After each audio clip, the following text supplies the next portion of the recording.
بسم اللہ الرحمن الرحیم۔ نالج ہاؤس کے دوستو، آج کی ویڈیو ہے کہ امریکہ کا 2020 کا خواب، دنیا کے اوپر آنے والی نئی تبدیلیاں۔ اس نے اپنے مطابق دنیا کا ایک ایسا نقشہ تیار کیا ہے جو کہ اس کے تھنک ٹینک کے مطابق 2020 کیسا ہوگا۔ اسی پر کیا خوب کہا ہے، اٹھا کر پھینک دو باہر گلی میں، نئی تہذیب کے انڈے ہیں گندے۔ الیکشن ممبری کونسل صدارت، بنائے خوب آزادی نے پھندے۔ میاں نجار بھی چھیلے گے ساتھ، نہایت تیز ہیں یورپ کے رندے۔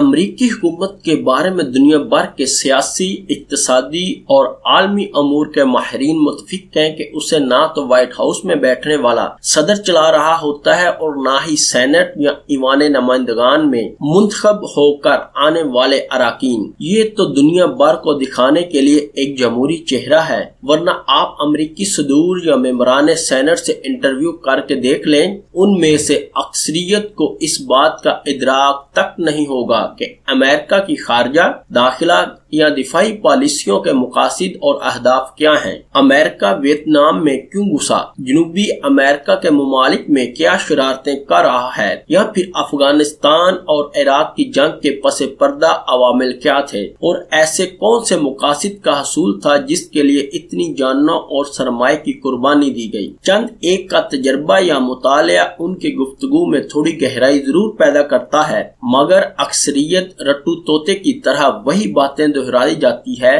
جو میڈیا میں عام ہوتی ہیں یا چند پالیسی ساز دہراتے رہتے ہیں۔ دنیا بھر کے جمہوری نظام میں منتخب عوامی نمائندوں کی علمی صلاحیت کا یہی عالم ہے، اسی لیے تقریباً ہر دفعہ 500 کے لگ بھگ منتخب نمائندوں میں سے 100 سال گزرنے کے باوجود بھی 1% بھی ایسے نہیں ہوئے جنہوں نے کاروبار حکومت یا امور سلطنت پر کوئی ایسی تحریر چھوڑی ہو، تجربات کا نچوڑ بیان کیا ہو، تاکہ وہ رشتی دنیا تک جمہوری طرز حکومت کے لیے رہنمائی فراہم کر سکیں۔ عوامی نمائندگی کے اس فریب اور دھوکے کو قائم رکھنے کے لیے ہی تو پارلیمنٹ، کانگریس اور دیگر ادارے بنائے جاتے ہیں، تاکہ لوگوں کو دکھایا جا سکے کہ جمہوریت میں عوام فیصلہ کرتے ہیں اور ان منتخب نمائندوں کے ذریعے ان کی حکومت قائم ہے۔ اصل میں تمام بڑے بڑے جمہوری ملکوں میں کاروبار سلطنت اور امور حکومت کا سارا دار و مدار ان غیر منتخب اعلیٰ دماغ لوگوں پر ہوتا ہے جنہیں مختلف تھنک ٹینکوں کی صورت میں اکٹھا کیا جاتا ہے۔ جتنی بڑی جمہوریت اتنے ہی زیادہ تھنک ٹینک۔ امریکہ کا انحصار ہی ان تھنک ٹینکوں پر ہے۔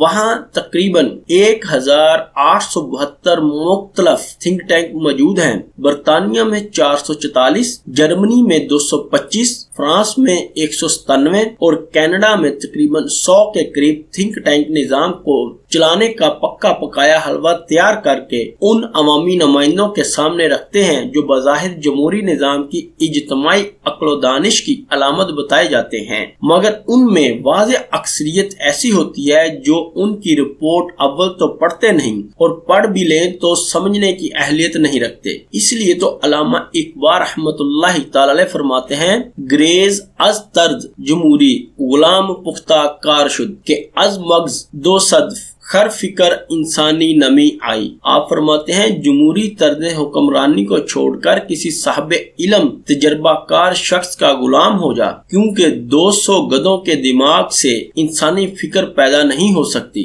علامہ اقبال رحمۃ اللہ تعالی علیہ کے اس شعر میں بتایا گیا پختہ کار یعنی صاحب علم تجربہ کار دراصل وہی ماہرین ہیں جو تھنک ٹینک میں بیٹھے ہیں، اور لوگوں کو دکھایا جاتا ہے کہ یہ نظام بظاہر ان 200 گدھوں سے چل رہا ہے، حالانکہ اصل میں پس پردہ وہی صاحب علم تجربہ کار موجود ہوتے ہیں۔ امریکہ کے ان 1872 تھنک ٹینکوں میں سرکاری سطح کا ایک بہت بڑا ادارہ ہے جو امریکہ کی خفیہ ایجنسیوں کی کمیونٹی کی رہنمائی کے لیے بنایا گیا ہے۔ اس کا نام نیشنل انٹیلیجنس کونسل یعنی NIC، اسے 1979 میں قائم کیا گیا تھا، جو قومی اور عالمی معاملات پر معلومات فراہم کرتا ہے۔ دنیا بھر میں جنم لینے والے رجحانات کا جائزہ لیتا ہے، امریکی مفادات اور اہداف کے بارے میں پالیسی بناتا ہے اور پکی پکائی کھیر کی صورت منتخب نمائندوں اور امریکی صدور کے سامنے رکھ دیتا ہے۔ امریکی جمہوری تاریخ یہ بتاتی ہے کہ پالیسی کی یہ کھیر امریکی جمہوریت کے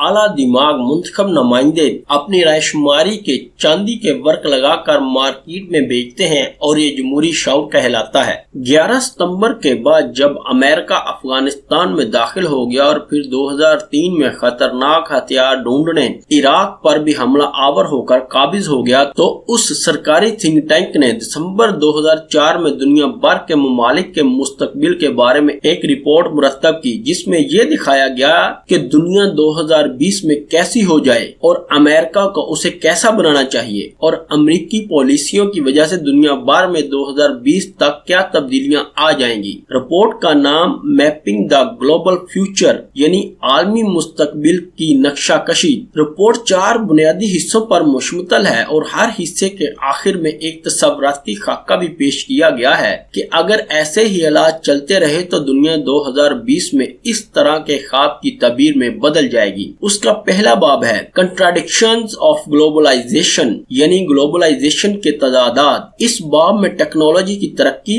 غریب اور امیر کا فرق اور دنیا کے کاروبار کا عالمی سطح پر یکجا ہونا جیسے موضوعات پر معلومات کا ذخیرہ جمع کیا گیا ہے، اور اس کے نتیجے میں دنیا کا ایک خیالی خاکہ بنتا ہے جسے وہ فکشنل سینیریو کہتے ہیں۔ رپورٹ کے مطابق دنیا کی معیشت کا چہرہ مکمل مغربی ہو جائے گا، چین اور بھارت کی معیشتیں اس کا حصہ ہوں گی، افریقہ توقع سے زیادہ ترقی کرے گا، لیکن مشرق وسطی کے مسلمان ممالک بہت پیچھے رہ جائیں گے۔ دوسرا باب سیاسی نقشے کے متعلق ہے، جن کا عنوان ہے چینجنگ جیو پولیٹیکل لینڈسکیپ یعنی بدلتا ہوا سیاسی منظرنامہ۔ اس میں ایشیا کی ابھرتی قوتوں، بوڑھی ہوتی عالمی طاقتوں، توانائی کی طلب میں اضافہ اور ایسے تمام حالات میں یہ سوال کہ کیا امریکہ واحد عالمی طاقت رہے گی۔ اس حصے کے تخیلاتی تصور برائے 2020 کا عنوان ہے پیکس امریکانا۔ کیا کمال عنوان ہے۔ پیکس دراصل اس جپھی اور بوسے کو کہتے ہیں کہ عبادت کے بعد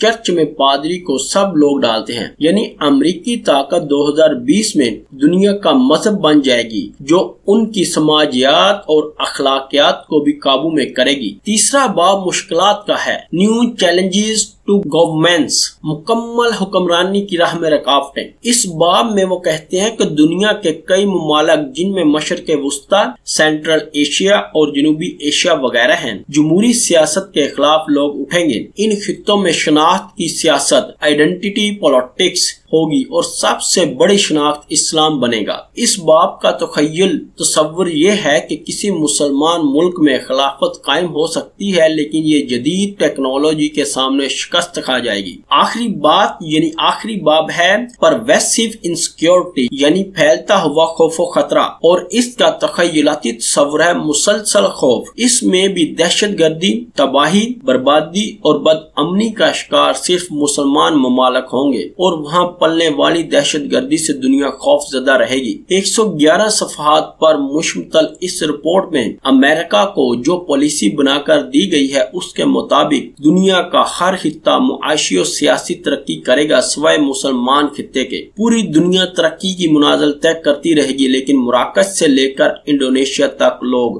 آگ اور خون میں نہاتے رہیں گے۔ آج اس رپورٹ کے ٹارگٹ وقت میں صرف 1 سال باقی ہے اور انہوں نے دنیا کو ویسے ہی بدل کر رکھ دیا ہے، لیکن ان کی بدقسمتی یہ ہے کہ مراکش اور انڈونیشیا تک پھیلی مسلمان دنیا کے بیچوں بیچ ایک ایسا ملک بھی آتا ہے جس کا نام افغانستان ہے۔ یہ اللہ پر توکل رکھنے والے مسلمانوں کا وہ ملک ہے جو 2020 کے اس امریکی خواب کو چکنا چور کر چکا ہے۔ یہ وہ زخم ہے جو افغانستان کے میدان جنگ نہیں، امریکی طاقت اور ٹیکنالوجی کے وجود پر رستے ہوئے ناسور کی طرح پوست ہو چکا ہے۔ لیکن علامہ محمد اقبال رحمۃ اللہ تعالی علیہ فرماتے ہیں، افغان باقی کوہسار باقی، الحکم للہ الملک للہ۔ ترجمہ، افغان رہیں اور پہاڑ رہیں، حاکمیت اور بادشاہی صرف خدا کی ہے۔ سبحان اللہ۔